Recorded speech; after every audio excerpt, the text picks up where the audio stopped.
everyone has a task to set out for their living.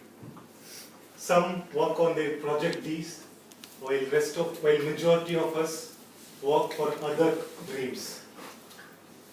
How about our dreams? The ones that you had said a while ago. What is stopping you? What is standing in between you and your dream? Is it fear?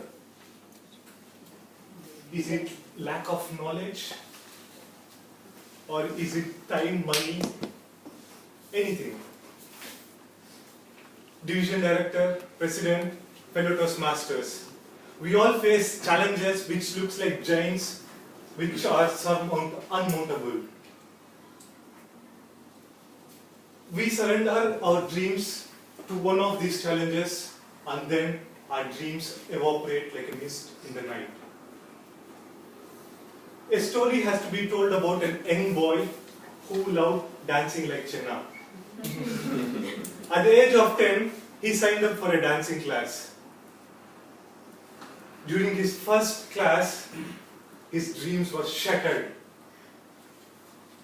His teacher taught him a simple move, for which the boy practiced like a graceful copy boy in Kopitiam. Like you, the whole class laughed out at him. They mocked him the entire day. He was publicly shamed. He then decided that the love for the art of dancing has vanished into the deep ocean like a storm. It was the boy, same boy, who is standing before you. I then decided that it would be my last dance class forever. A dream that I would bury in dungeon of hurt and pain. Have you ever faced a challenge like that? It might be your loved one who embarrassed you in a meeting. It can be like your professor who demotivated you in taking up a project. But let me assure you, there is no need to despair. Because there is always a way to pick up those pieces. There is a way to overcome the pain. And there is a way to relive the dream again. Recent incidents gave me courage to overcome these giants that are too big. They gave me confidence to overcome insurmountable giants.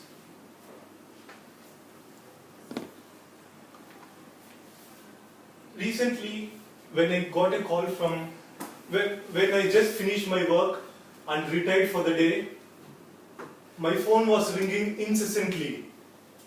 It was my sister from India. Oh, what could be so important at this hour? He said, Mother. What about mother? In a stuttering voice, she said, Mother was diagnosed with cancer. At that moment, my heart sank. Was my mother going to live or leave us? I know cancer as a killing disease with a prepaid lifetime.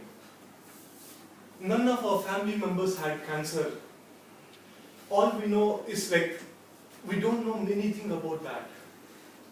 But a zillion thoughts were running on my mind. In the next few hours, I landed in India. As I approached my mom, she was in a state of denial. Her eyes welled up with tears. She asked me, why did God choose me? What bad karma did I do? She demanded an answer, an explanation. But bad things just happened without any reason. It took us one more week to accept the fact and come back to our senses.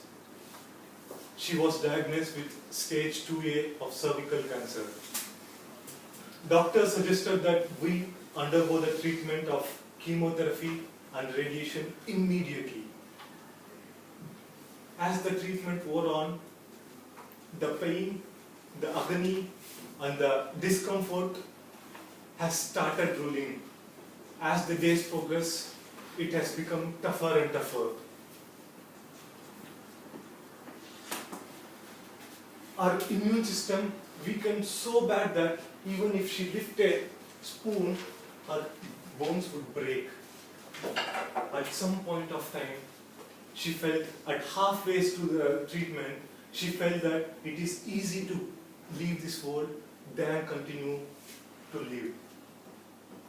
But something stopped her. Something that is bigger than her unceasing and unbearable pain. Those pending tasks. Those pending tasks to welcome her grandchild. Those pending tasks to get her son married to a beautiful wife. And those pending tasks to see the world outside our home. These powerful thoughts lifted her out of her valley. Every day she battled. Every day, every minute, in fact every second, she was battling with this cancer, hoping that one day she would succeed. And these powerful thoughts lifted out of her valley. What is your valley? Is that the one so deep that you cannot climb out of? Is it so dark that you cannot see light at the end of the valley? My mom saw light in her dreams. That lifted out of her valley of despair. You have to find out your valley. It's not the medicine that lifted, that gave her life. It's the fighting spirit. After 9 long months of battle, she won war against cancer and she is recovered completely. And in this instant, kept haunting in my mind. If my mom can fight life and death matter, this public shaming is like a tiny drop in a mighty ocean. Not only that, any challenge that I see now is no comparable to what my mom has suffered. That day, that minute, I decided that I will sign up for a dance class. Unfortunately, I didn't know Chenna to inquire about the dance schools, but I found out a dance class and immediately signed up for a dance. Did I succeed dancing well? No. Am I out of public shaming?